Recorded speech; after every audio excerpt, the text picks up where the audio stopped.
Welcome to the Deep Dive. Today we're getting into something really important, especially if you're a teenager.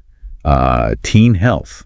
Simple steps to well-being. Yeah, it's a big one. And the source material we were looking at, it doesn't really sugarcoat things. Right off the bat, it says, and I'm quoting here, "You won't get smarter just by engaging with this information. You won't become more loved, and you won't gain more respect." A bit blunt, maybe? A little bit, yeah. Yeah. But then immediately it follows up with this really crucial part. But here's the kicker. You will become a healthier person if you follow what we're about to share. And that distinction is, I think, key. There's so much noise out there, right? Social media, friends, everyone has an opinion on health. Absolutely. But this deep dive, it's different. It's grounded in, doctor-confirmed insights. It's for you if you're actually ready to move past the fads and take real steps, actionable steps for your well-being. Okay, so let's unpack that, because the sources, they ask some pretty direct questions. Like they ask you, listening right now, are you above a healthy weight? Has your doctor maybe mentioned this? And maybe the most important one, are you actually ready to try some simple things that could make a real difference? It's not about judgment, though. It's about reality. Exactly. It's grounding it in, medical reality. This advice is specifically for teens maybe struggling a bit with weight, offering a clear way forward. And what's really fascinating is the timing. Why now? Right. The sources call adolescence the perfect moment, like the ideal time to set up these healthy patterns deep inside your body at the cellular level. It's like programming your body for health long term. Programming it, I like that. Yeah, and the flip side is, well, the longer extra weight hangs around, the harder it can be to change those patterns later, in adulthood. So this period right now, it's like a unique window, a real opportunity. And the stakes are actually pretty high, aren't they? It gets really interesting here. Definitely. Our sources emphasize that building these habits now acts like a powerful shield. A shield, yeah. Protecting you against stuff that seems really far off. Things you might think only happen when you're old. But they can start much earlier. Exactly. Like type 2 diabetes, high cholesterol. And get this, even things linked to Alzheimer's and osteoporosis down the line. Wow. So it's not just about today. Not at all. It's like building, invisible armor for your future self. A pretty strong reason to pay attention to these simple steps. Makes sense. So, okay, what are these simple steps? What does this mean practically?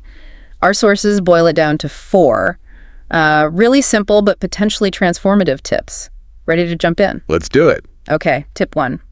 Replace industrial snacks with homemade options. The snack swap. Yeah.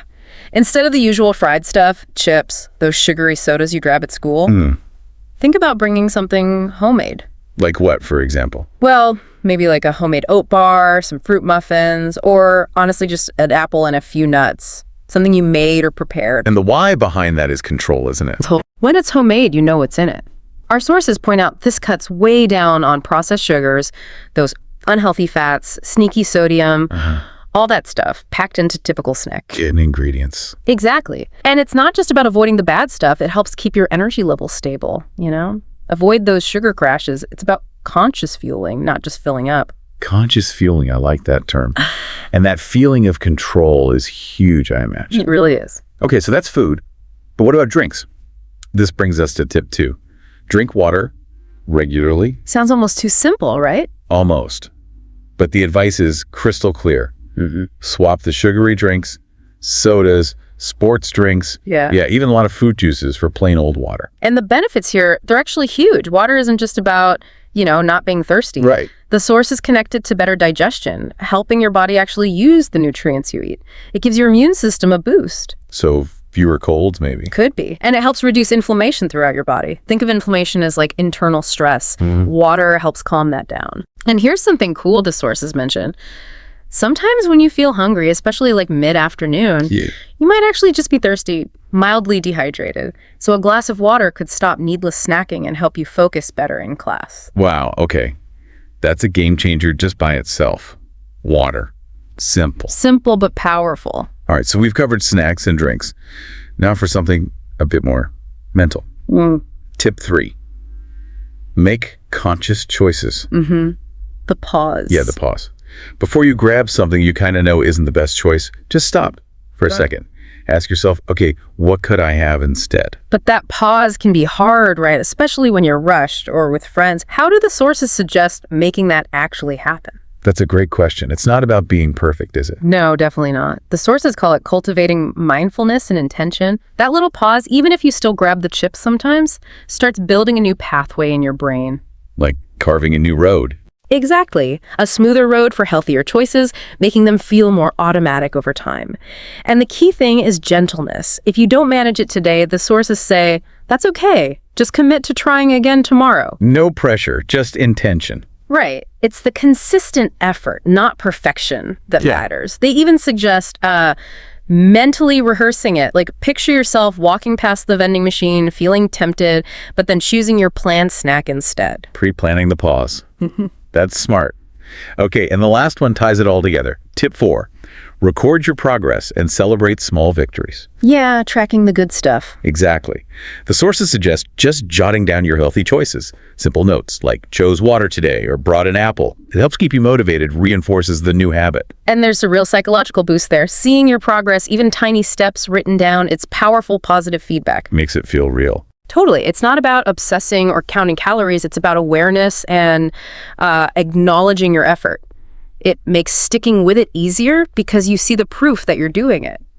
Builds that positive loop. Right, strengthening those new pathways you mentioned. You know, stepping back from the tips for a second, our sources make this really deep point. It kind of reframes the whole thing. Oh, yeah. They say losing weight isn't going to make people love you more, which is quite direct. Wow, yeah. But it will make the people who already love you for longer. That hits differently, doesn't it? It goes beyond just appearance. Completely. It brings it back to the deeper why. And that ties into the internal benefits, right? These changes aren't just skin deep, they improve your gut health, which is linked to everything from mood to energy. Gut-brain connection. Absolutely. They boost your immunity, like we said, help you fight things off, and they reduce that background inflammation. So sometimes the goal isn't even weight loss itself. What is it then? It might just be, as the sources put it, stopping junk food and allowing your body to grow and flourish naturally. It's about letting your body function optimally. These are long-term investments, not quick fixes. Investing in longevity, basically, for yourself and the people who care about you. Precisely. Okay, so that reframing is huge. It makes it less about outside pressure and more about, well, internal well-being. So let's bring it back to you, the listener. Thinking about all this, the sources prompt some self-reflection. Good idea. First, what's one snack, just one, you think you could realistically swap out this week? It could be anything. That after-school biscuit, the late-night chips. Just one small swap. Yeah. Second, think about school or just your average day. Are you mostly drinking water? Or is it, sodas, juices, energy drinks? Just notice. Awareness. And third, if you could pick just one small thing right now to feel a bit healthier, what would it be? Doesn't have to be huge. Good questions to sit with, definitely. So wrapping this deep dive up, the core message seems to be that true well-being isn't about some massive overhaul overnight. No quick fixes. Right. It's about these consistent, simple steps, making small, mindful choices that really add up. And remembering that your health, your energy, your confidence, it's worth the effort. And recognizing it's a journey, not a destination you just arrive at. Health is ongoing, made up of these daily choices. Imagining the cumulative effect, not just next week, but next year, 10 years from now. That's empowering. It really is. Investing in your future self, one small choice at a time. Exactly. Allowing your body to really thrive. Absolutely. So maybe just take one small step today based on what we've talked about. Your body and definitely your future self will thank you for it.